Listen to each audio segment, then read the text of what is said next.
looking at the Indian Healthcare Improvement Act and how, in absence of the government actually fully funding Indian health, they gave us third-party revenue as an option. And also contracting and compacting services from the tribe itself. Right now, 60 to 65% of the Indian Health Service budget is operated by tribal facilities. It's going directly to tribes because they can do it better. We're looking at appropriations for Indian health being around $8 billion annually, and the need is upward of $70 billion. Tribal health isn't necessarily about equal funding, right? It's about honoring a legal obligation. Today's episode focuses on the healthcare needs of American Indian and Alaska Native communities and the tribal health systems that serve them. These systems play a critical role in delivering care across urban, rural, and frontier settings, and they face many of the same pressures we see across the broader health landscape, along with some challenges that are unique to tribal nations. I'm honored to be joined by A.C. Locklear, CEO of the National Indian Health Board, an organization that represents tribal nations in national health policy discussions and works to support strong, sustainable tribal health systems.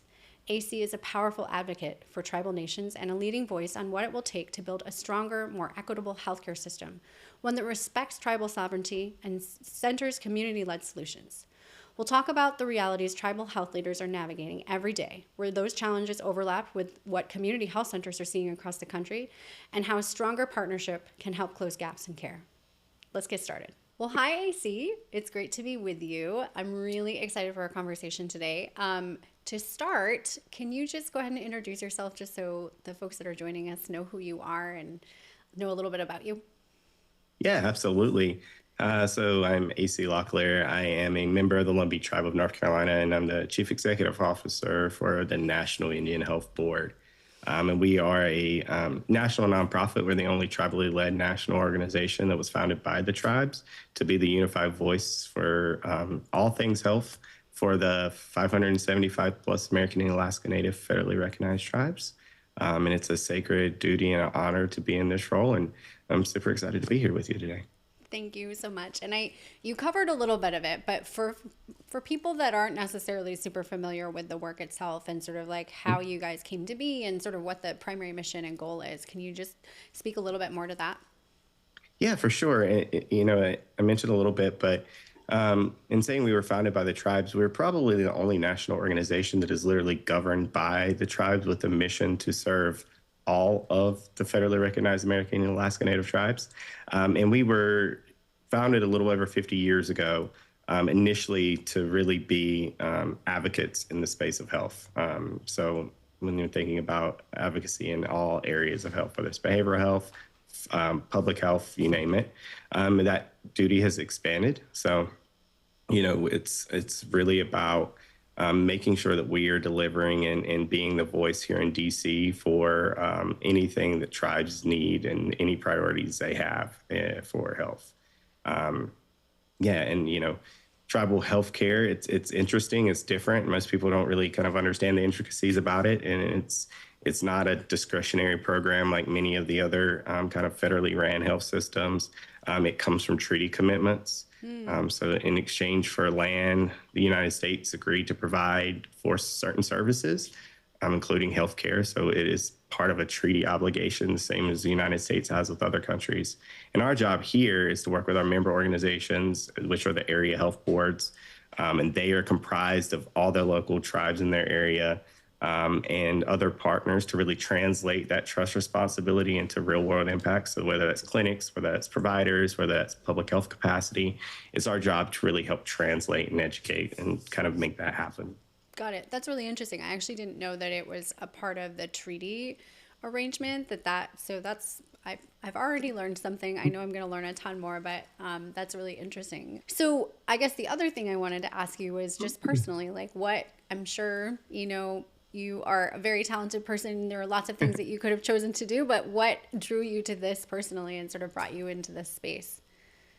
Yeah, I grew up in our kind of tribal community in rural North Carolina. And, there are so many different elements to growing up that I didn't really realize had impacts on health, whether families have reliable transportation, stable housing, safe water. And I grew up in it wasn't until I started venturing out of our tribal community where I realized like these disparities aren't normal. right? It's not normal for every person in your family to have diabetes. It's not normal for your aunts and uncles to pass away when they're 55 and 56. And while, initially, my family is educators, that's kind of where, my original passion was. And I saw that, in college that a lot of these outcomes weren't driven by genetics. They weren't driven by, anything that was wrong with our community. They're driven by the policy decisions. They're driven by, things that happen far beyond our control. And, I really wanted to kind of take a path that many of my ancestors did, that my grandparents and great grandparents did, and really change that or try to make it better, try to improve the well-being. They did that by becoming educators. They did that by advocating to get more money for tribal schools. And, my in my career and in my education, I really saw how much really impacts health. I saw housing disparities. I saw educational disparities. I saw justice issues.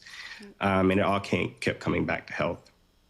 So that's, I kind of how I ended up here. And it's something that, and I mentioned very early on, it is sacred responsibility because, it really is such a unique role to be able to work side by side with tribal leaders every single day,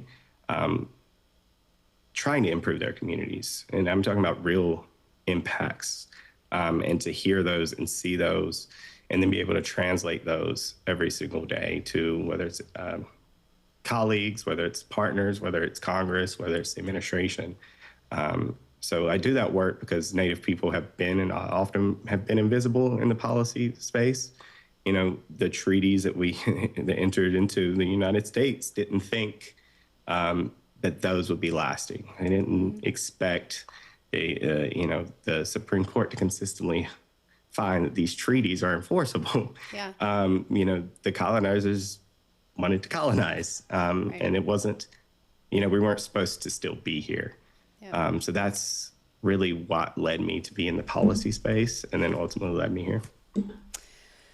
So I already have like 7 different things that I want to talk to you about, but a couple things are jumping out at me just in terms of the way you described in the beginning that you are the organization, National Indian Health Board, is basically representing all of your members, and they're the ones that are driving. And it's very similar in terms of federally qualified health centers and the health centers that we work for, where it's consumer majority boards, and anyone who has a board, obviously there's accountability there. But one of the things that I appreciate about the model that I think we share or have in common is it's people that are actually living the experience that are driving the priorities, the needs, the structure, the operation, all of it. And it's rare. I think, like, unfortunately, in a lot of other areas and a lot of other ways, the people that are actually living the day-to-day are further and further from how decisions are being made and sort of what the needs are. And so I'm honestly, like, encouraged, not surprised, and relieved to hear that that's sort of a similar model that we have in common. And I will also say, I don't know if you know Esther from Seattle Health Indian Board, but holy smokes, she is one of the smartest people I think I have ever encountered. She's one of our members and I adore her, and she has an incredible team. And so if your work is any reflection of her and all of the things that she does, my gosh, we're going to have a lot of things to talk about, for one, but also just, a lot of gratitude for what you guys are doing. Which kind of brings me into another question, which is the lens that we take. Obviously, like the lens you're looking through is obviously driven by your members, but also your experience and your, how you grew up and all of it. But from your specific perspective, what do you see as the most pressing health challenge facing American Indian and Alaskan or Alaska Native nations and their communities right now? Yeah, definitely. I think the best way to look at it, especially from like a public health lens, is, life expectancy, right? Like that's one of the biggest indicators of how we are doing, right, as a population. I think the most recent life expectancy was 2020 or 2021. It came out a couple of years ago. And the CDC life expectancy report dropped for American Indian Alaska Natives to 67.9 years versus the national average of 77.5 years. Yeah. And just to put that in perspective, today, if a Native child was born, they're not expected to live long enough to qualify for Medicare, right? That's an 11-year difference. And it's not, and I try to consistently let people know it's not because of any genetic issues. It's not because of anything to do with us as a people. It's completely systemic. It's completely because of the systems in which we have to function. And, that the most underlying of that is the chronic underfunding for Indian health. Indian health system, it's a 3-part system. It is the Indian Health Service, which is the federal system. They provide direct services to some tribes. There's the tribal health facilities, which tribes, because of self-determination, can take on those responsibilities from the federal government and do it themselves. And then there's the urban clinics, like you mentioned. Esther is part of an urban Indian facility, and they are so chronically underfunded. We're looking at appropriations for Indian health being around $8 billion annually, and the need is upward of $70 billion. So that it's kind of a downstream effect, right? Facilities age, equipment isn't replaced. Workforce recruitment becomes extremely difficult. And that even continues down to a number of disparities, which, we're talking about maternal and child health. We have the highest rates of maternal deaths. We have the highest rates of, I can't even count the number of different cancers. And it's kind of seen throughout that. So, when even folks are able to get to a tribal facility, especially if it's an Indian Health Service facility, delayed diagnosis, longer travel for care. Talking tribes are in mostly rural areas. It's something we share, Yeah. And these disparities aren't unusual, right? Like, it's a direct correlation. They're predictable. Like, we can fix them, but it really takes that investment in the infrastructure. And that's why we see tribal health facilities, when tribes taking on those services themselves, we see those outcomes change. We see tribes being able to pour that money back into their system. We see things like, we see culture represented in healthcare. We see integrated treatment, integrated care being done. We see more ability to provide specialty services, so they don't have to go 3-4 hours away for infusion treatments or dialysis. Yeah. So it really is, there's a number of them, but I think at the core is really that chronic underfunding. Yeah. Well, more things that we have in common, unfortunately. But kind of to that end, I'd love, and I don't want to be presumptuous, but I'm curious if you do you feel like there are similarities and or differences in terms of the challenges that you just described and sort of in the American Indian, Alaska Native nations, like in that space versus or in comparison to health centers, and sort of what does that look like in terms of how they may or may not work together? And part of the reason I ask is that you other than, I do think the severity of the health disparities you're describing is significantly more.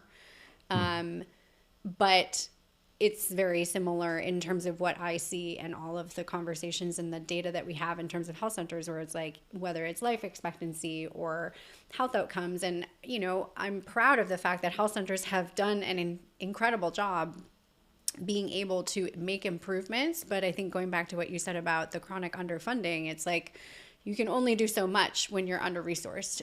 But I'd love to hear you speak to that a little bit, just in terms of obviously you've been in the space for a bit, and just to the extent that you have familiarity with sort of the work that health centers are doing and where that may or may not intersect, sort of the differences and the consistencies. Yeah, for sure. I mean, we serve similar population, right? Because, Indian country is rural, right? That's where most of Indian country is rural. So we have rural patients. We have chronically uninsured families, and we have communities facing housing, food, transportation challenges, which is exactly the same. Yep. On the ground, our providers solve the same problems, right? The folks, they're the ones in the facilities, they're the ones treating the patients, and the problems are very similar that they're coming in, right? We're talking about rural rural patients, a lot of them in poverty. So a lot of, you know, a lot of issues coming from, different dietary issues, a lot of like, we have patients that are exposed to a lot of chemicals due to the nature of their work because, they're in rural places manufacturing, whether it's, I think a lot about our relatives out in the Southwest that are exposed to the toxins and uranium mines and the impacts those have. So on the ground, they really solve a lot of the same problems. I think the differences that may exist is, community health centers is really, it really is just, the populations that we serve and how the structure is created. And I know there are many tribal facilities who act in similar manners for a lot of patients that provide services to non-beneficiaries, meaning non-American Alaska Native people, because there are not any other health facilities near them because of the rural nature. So, they're also filling that gap. And I know you all, like you said, face a lot of the funding issues, right? So I think there's so many shared challenges in our populations and how we kind of have that geographic kind of issue. Well, I'm grinning because Esther's been like, we need to connect, and get everybody working together more. So, coming out of this conversation, we'll have to follow up and actually have that conversation about, because we're after the same thing, and obviously there are two distinct interests, but at the same time, not really. I mean, like, Health Center mission is really like anyone who's in need, who needs access to care. And so, but speaking more about the sort of underfunded, under-resourced, and one of the questions that we had, talked about or lined up was just specifically the impact to workforce stability, which is something that is near and dear to my heart, just in terms of, I am fortunate to wear two different hats, but I think the chronic underfunding and lack of resources, particularly as the shortage of healthcare professionals continues to get more and more intense. So, but I'm curious to hear for you guys, and sort of like there are added layers, I think, in the reality in the world that you guys are operating in too. So would love to hear you kind of speak to that and sort of what that looks like. Yeah, absolutely. I think across the board, like you said, we're all suffering from workforce shortages. I think Indian Health Service is around a 30 to 40% vacancy rate right now, and that's not unusual. Patients wait longer, delayed care, but I think when we talk about the rural nature of many of these places, we're talking about the most foundational pieces. If we can find a doctor, if we can find a nurse, we can find a nurse practitioner, we can find any mid-level provider at all. Where are they going to live? Yeah. Like, at the end of the day, where are they going to live? Just those things that a lot of other facilities don't have to contemplate, right? Yeah. I think of Yukon-Kuskokwim Health Center out in Bethel, Alaska, only accessible by plane. It's not on the road system. Where are their providers going to live, right? Yeah. When they built a brand new state-of-the-art hospital facility, and in order to do that, they had to also build housing. Yep. So that their providers can come and stay certain numbers of, certain times of the year. And I think a key piece of thing that people don't realize is that, Indian Health Service, the tribal facilities, for the most part, it's not a for-profit organization. They're not, drawing this money. Indian Health Service specifically is a payer of last resort, right? Our beneficiaries don't pay anything. It's not health insurance. It's not like they can take a card and go to another facility. They have to go to an Indian Health Service facility. But it relies heavily on third-party billing, which can limit what they can reimburse for and what they can, do. And for those who don't have insurance, that third-party billing is critical to put back in the facility, right? Because they put it back in the facility, it means Indian Health can provide decent services to those who don't have any coverage. And all that really just, it's a system and a kind of a cycle of how we can have a workforce. And, when we have unstable funding, because Indian Health Service and their appropriations isn't mandatory, which means that every year up until recently, Congress has to appropriate funds. Yep. And up until 2024, before we received advance appropriations, there was a shutdown. Our hospital shut down. Yep. Our clinic shut down. They reduced services. And when we're talking about retaining medical professionals who are already being pulled to the middle of nowhere with subpar housing, if they lose if they lose a nutritionist, they're not going to be able to get one for extremely long period of time. Right now, I think half of the Indian Health Service facilities, hospitals, if they would lose one emergency room physician, the hospital would have to shut down.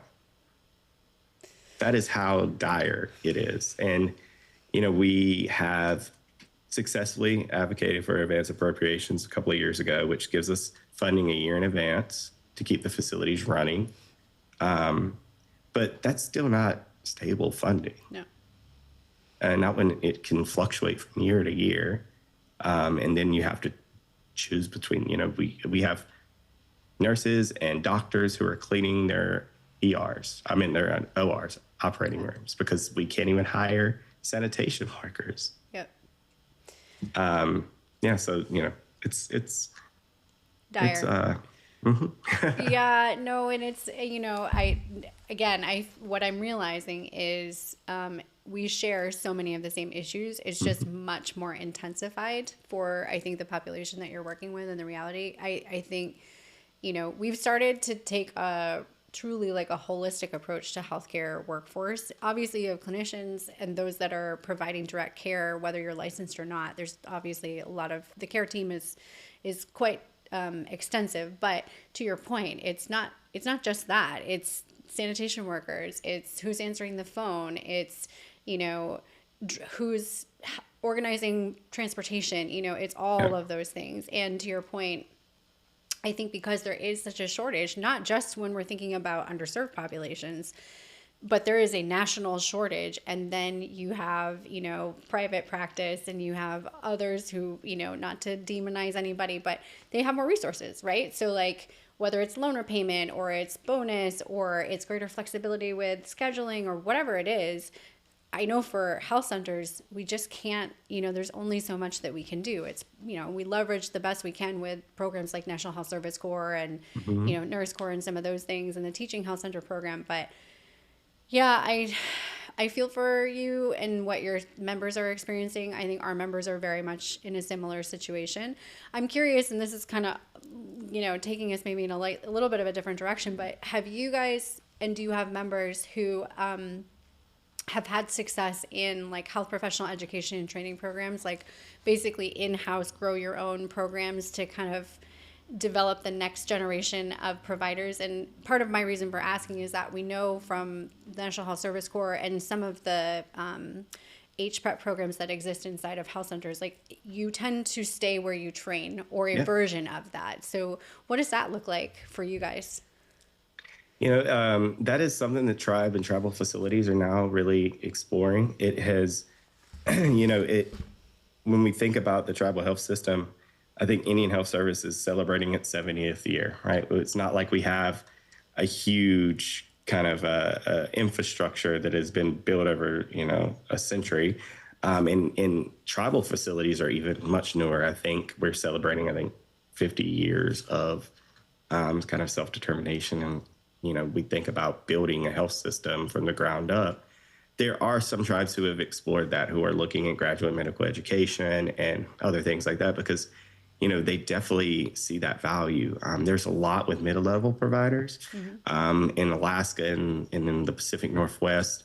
There are a lot of tribe and tribal facilities who are working with the dental health aid programs to kind of build those mid-level providers, so they have those embedded within.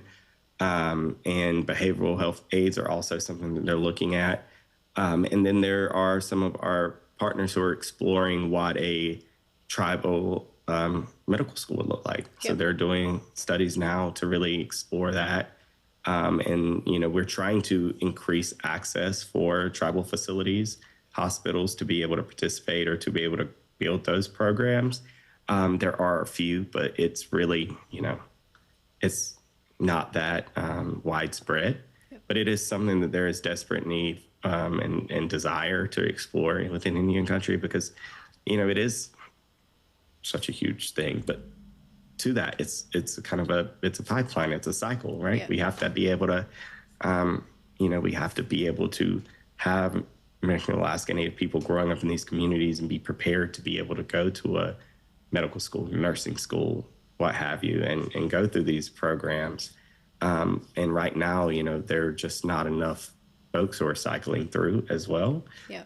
So the reality is, the reality is it's not always going to be our people in the facilities. So it's really also about thinking of how we're influencing the profession to ensure that those who are in the facilities who come to ours through those various programs, like you mentioned earlier, whether it's HRSA or whomever, really are prepared to work with our populations, because that's a whole nother kind of viewpoint in how a lot of the care is given, because it really is different. I give people the example all the time. When I tell folks that, like, in Alaska, for many of our expecting peoples, they spend the last month of their pregnancy in a group home. Yep. by the hospital, right? They leave their home communities, they live in a group home for the last month of their pregnancy, and away from their families, away from their support system. Because if they don't, the chances of them having any issues as they deliver are dramatically increased. Yep. Since starting that program and creating that group home, the number of maternal deaths and maternal issues has dramatically decreased, right? But, like, just from a mental perspective, that's so challenging to take a mother, out of her home for an entire month and away from their family during such a pivotal time in their life. But that's just the reality, to make sure that they're safe. So these are just some of the things that, really a lot of providers must kind of know and understand. But we do everything we can to advocate for those programs, so that the providers can come and train and to get their education in tribal facilities, because, we do see a lot of them stay there when they can. Well, I wonder if that's another potential opportunity for partnership between tribal facilities and health centers, just because there is, at least on the health center side, by necessity, honestly, like, they've had to get creative with, like, DA programs, MA programs, you name it, and collaborating and, like, working with, their, like, community colleges, like, whoever they can, quite frankly, to basically create a pathway for folks to be able to train inside the health center, but hopefully then to stay.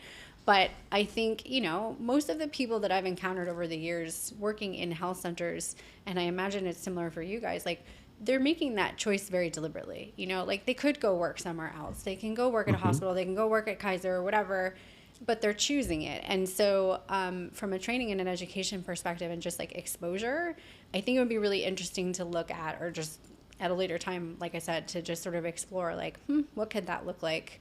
But I think you raise a really important point, which is, like, the cultural component. And that's a huge part of the health center model as well. But I think understanding the realities and the differences in the tribal communities, that's something else entirely. And so, and Alaska is sort of, Alaska is its own entire reality. I love Alaska so much. Every chance I get to go up there, I try. But to your point, between, like, there are so many communities where, like, there are no roads. You have to get there by plane. And to your point also about, maternal health, it's like, that is terrible to imagine somebody having to be separated from their family for that last month. But from a health outcomes perspective, it's like, which one do you want? God forbid you run into an emergency and you can't scramble a plane in the 2 hours that you have to save, the mother and the child. But nevertheless, I think the workforce issue is really interesting, because I feel like during COVID, there was quite a bit of attention and, unification around, like, oh, we have to support healthcare workforce. And then it just sort of, like, has fallen away. But the scary thing is that during COVID, I'm sure you guys saw this too, like, the mass exodus of providers because of just being burnt out and, like, let me get out of this between the risk and every other reason. So it's like it exacerbated the workforce problem. We never solved for it.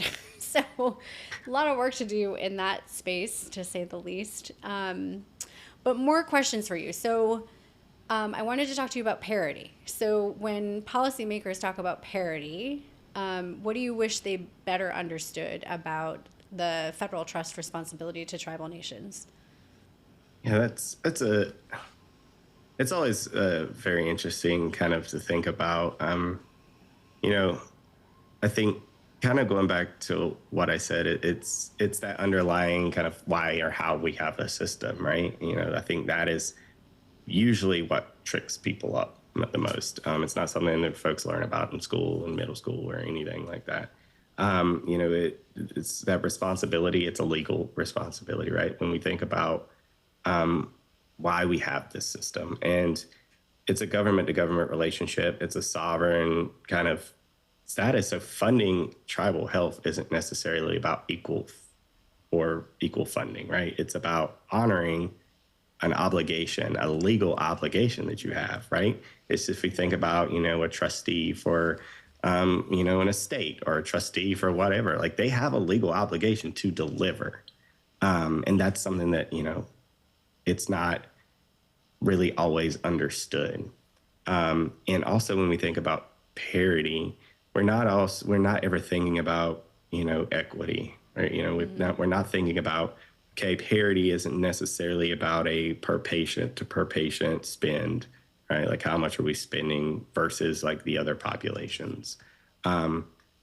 We are talking about hundreds of years of just, trauma, health disparities, and issues that we're trying to navigate.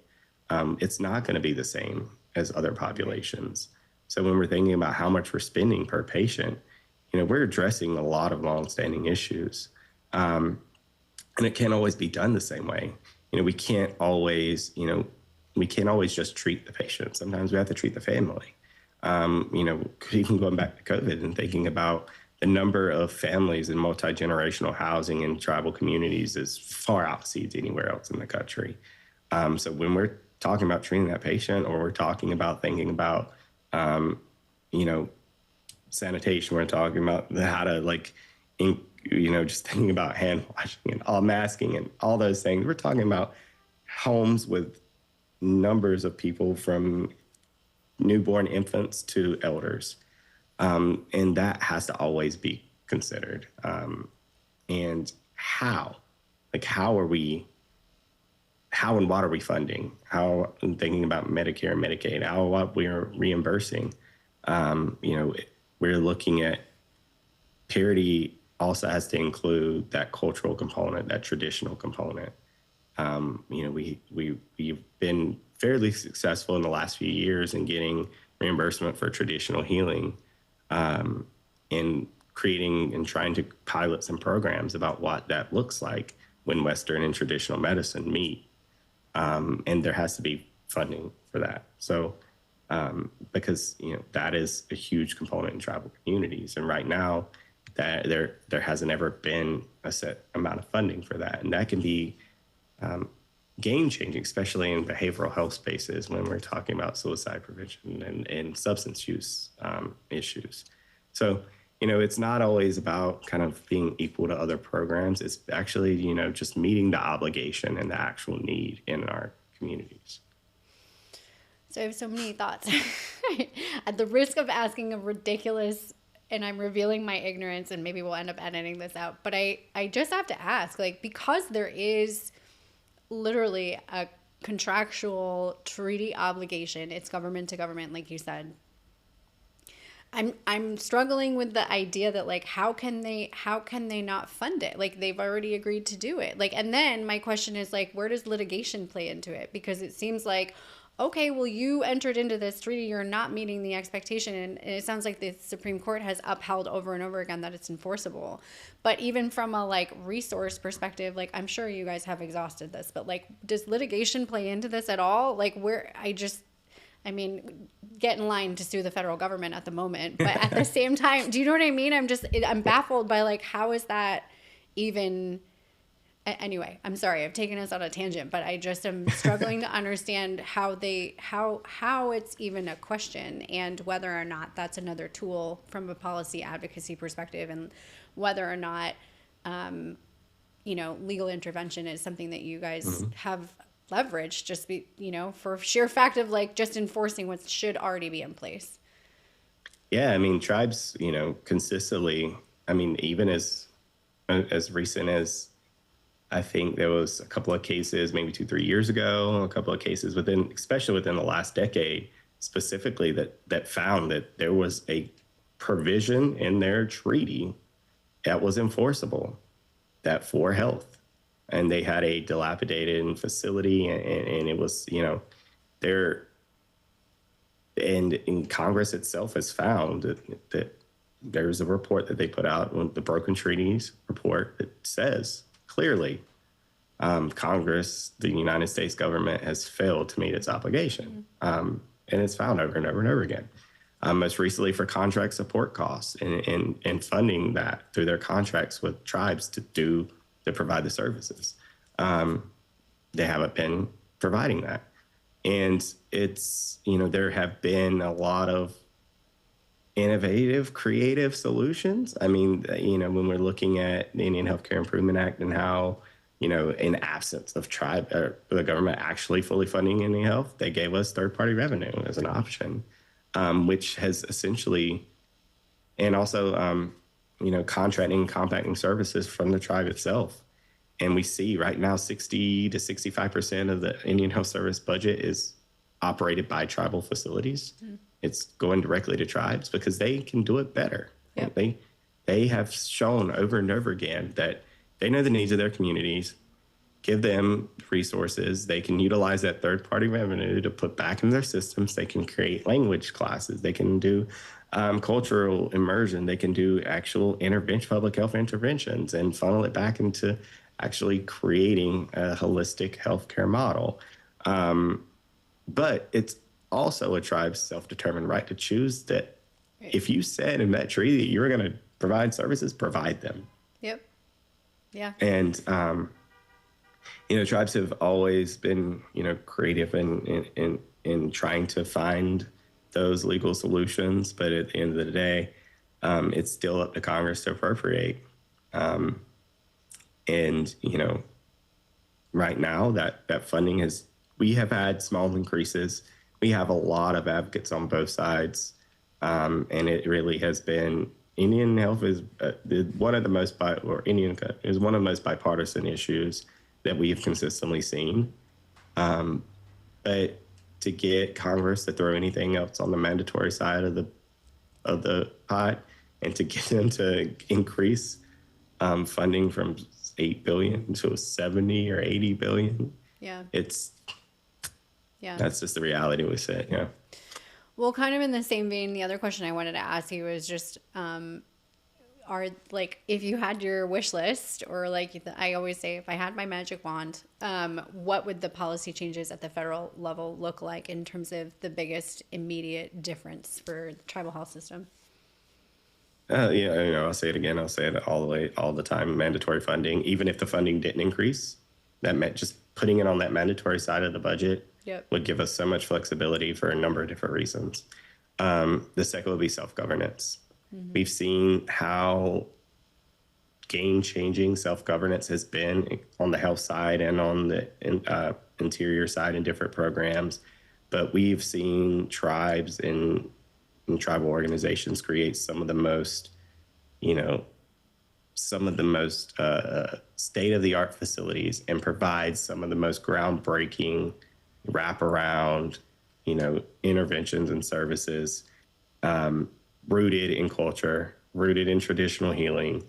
And they're able to do that because of self-governance. Yeah. And while that's so successful in direct care, it's not expanded across all health platforms. So, as COVID showed us, the tribes have been pretty much left out of the public health, infrastructure in the country until COVID. Yep. And, that is the biggest, I think, next forefront issue is building up that public health infrastructure in Indian country, because they're sovereign, to be able to just, over the last couple of years, we've had an outbreak of congenital syphilis in Indian country, as syphilis is something that's completely treatable. Go get your treatment, it's gone, done. But we have babies dying of congenital syphilis in Indian country, and it all comes down to the ability for tribes and tribal organizations to do surveillance, to work with their own epidemiologists, actually perform those functions. Because if you have someone who's traveling 4 to 6 hours for their maternal health visits, the likelihood of them doing that consistently or following through, and it's just such a on-point example of when tribes have the ability to do the work themselves, what they are able to manage. We saw them shut down their borders. We saw them being the first to deliver vaccinations during COVID. We saw them, really implementing some amazing public health interventions. But until they're able to kind of get those services themselves. So right now, all their behavioral health funding, all of their public health funding, all of that is so segmented, and they're in constant competition with other orgs, other public health departments, states, and they just don't have the infrastructure that a state or a local government does. So that self-governance and that mandatory funding are two of the things that we would change the game for sure. Okay. Well, you kind of touched on this, and I'm looking at the time, and I honestly, I feel like I could talk to you for another hour. But just to sort of get us toward, wrap up here, and you just spoke to it a little bit, but I'd love for you to speak to, are there specific innovations that you've seen in the tribal community that really deserve more attention that you would lift up as sort of this is something that's going really well? And I think part of what you just described is and I find myself saying it in the health center space too, just let them do what they do. Stop with the red tape, give them the resources, and just let them do it. And the outcomes will improve. The savings will be there. It's there. But I'd love for you to talk about just a couple innovations that you feel like this is awesome and it needs, I'm sure, more attention, but also the resources too. Yeah, absolutely. Tribes, it still amazes me when I visit some tribes, the way they're able to integrate culture, language, traditional healing in ways that just kind of build trust and participation with their community. It just changes, a traumatic community who has often experienced healthcare in very traumatizing ways, and it just changes their entire perception of how they get healthcare. And some examples of that, is just, the expansion of the self-governance. Cherokee Nation recently transitioned to operating the largest tribally run health system in the United States. So they basically recently transitioned to Indian Health Facility. They now have 11 facilities with more than 2 million patient visits annually, and a $225 million replacement hospital investment in 2025. Last year, we were able to get 1115 waivers for 4 states approved for traditional healing reimbursement, really in a way that puts the tribes in the driver's seat of what traditional healing looks like. So the federal government isn't deciding what is and what isn't traditional healing. The tribes are. And it's really recognizing that culturally grounded care improves engagement and outcomes, right? Yeah. Giving someone the opportunity when they meet with their Western physician to also meet with their traditional healer. Yep. And how far that goes to just improving every part of health. I think Cherokee Nation and the University of Oklahoma are developing a nursing school in Tahlequah, yep, to really create a health workforce pipeline. I will always go back to the dental health aid therapy program that really was spearheaded in Alaska, and going from a place where you were able to see a dentist maybe once a year when it passed through your school, mm-hmm, to having state-of-the-art dental facilities. And, I could go on and on about some of these innovations and kind of seeing what tribes are doing. But if there is anything tribes are going to be able, if given the ability to do it themselves, find innovative or return to innovative ways. Yeah. Yeah. If only. We're getting there. That's why we're doing the work that we're doing. Okay, well, my last question for you, specifically because I want a bit of a call to action, honestly, for folks that are listening, specifically for health center folks. So, what can health centers and tribally led health organizations, like, what does collaboration look like? How can that be done effectively? Like, what if I were talking to a member and they expressed an interest, like, what does that look like, and how can we collaborate more? Yeah, I think there's so many different ways. I think we could, you know, I don't think we've really had broached this between, and I'd love to even do this offline, but I'm thinking, coordinated referrals, shared workforce trainings, just rural infrastructure planning, right? Like, Yep. you know, they just thinking about, especially with the challenges to rural health right now, how can tribal facilities help support, CHCs? How can, vice versa? How can they work together to reduce kind of gaps in workforce or gaps in other places and really be that safety net across the country in places where there may be a tribal facility, but not a CHC, and how can that kind of expand? Because tribes have a lot of leeway there, right? They can provide services to non-beneficiaries as well. It can be that, extra resource. I think some of the things I think about is kind of shared rotations or residencies, Yeah. mobile care programs. And those are just, the tip of the iceberg and the things that could immediately pop in my head on a call, right? If we really were able to sit down and have that ability, bring in folks like Esther and the folks that are doing Yeah. kind of innovative things and they're seeing the day to day. I think there's so many different opportunities. Yeah, I feel like we barely scratched the surface, so we're gonna need to have you back, and definitely tap Esther and others, I'm sure, in your membership, but just in general. I mean, I think the other thing that strikes me is just, just have the conversation. I think, I know Esther is really active in the Primary Care Association in Washington, and I imagine others are too. So in some cases, the opportunity already exists. It's just sort of like, has there been an intentional conversation about, like, hey, what can that look like? And I'm sure it has. But I think one of the things that I'm walking away thinking is, how do we lift that up? Like, how can I bring greater visibility to what those partnerships and collaborations look like? And then there's a million things that I feel like our two organizations need to connect on, because there's just a lot of opportunity, I think, where there's total alignment. But just honestly, so grateful for the time today and all the work that you're doing, and excited to continue sort of like offline conversation, but then truly to have you back. And just like I said, thank you for what you're doing, because it's really depressing, truly, when you think about health disparities and life expectancy and all of these things that, like you said, are completely avoidable, or can be changed. It's just a matter of resources and investment and commitment. But I think that's why the work is so important. And, the advocate in me is geared up right now, because I'm like, oh my gosh, there's so much work to do. So we'll look forward to the next conversation. But thank you again so much for being with us, and keep doing what you're doing. And we're here to support you guys for sure. Thank you so much for having me. I really appreciate it. AC, thank you so much for joining us today and for sharing your perspective and experience. This has been a really valuable conversation about the realities facing tribal health systems, the importance of stable funding and workforce support, and the opportunities that exist when tribal health organizations and community health centers can work together. To our listeners, thank you for spending the time with us. If you found today's episode helpful, we encourage you to subscribe to Community Health Centers Unfiltered, share it with your colleagues, and join us for future conversations focused on solutions and real-world experience across community-based care. Thanks again for listening, and we'll see you next time.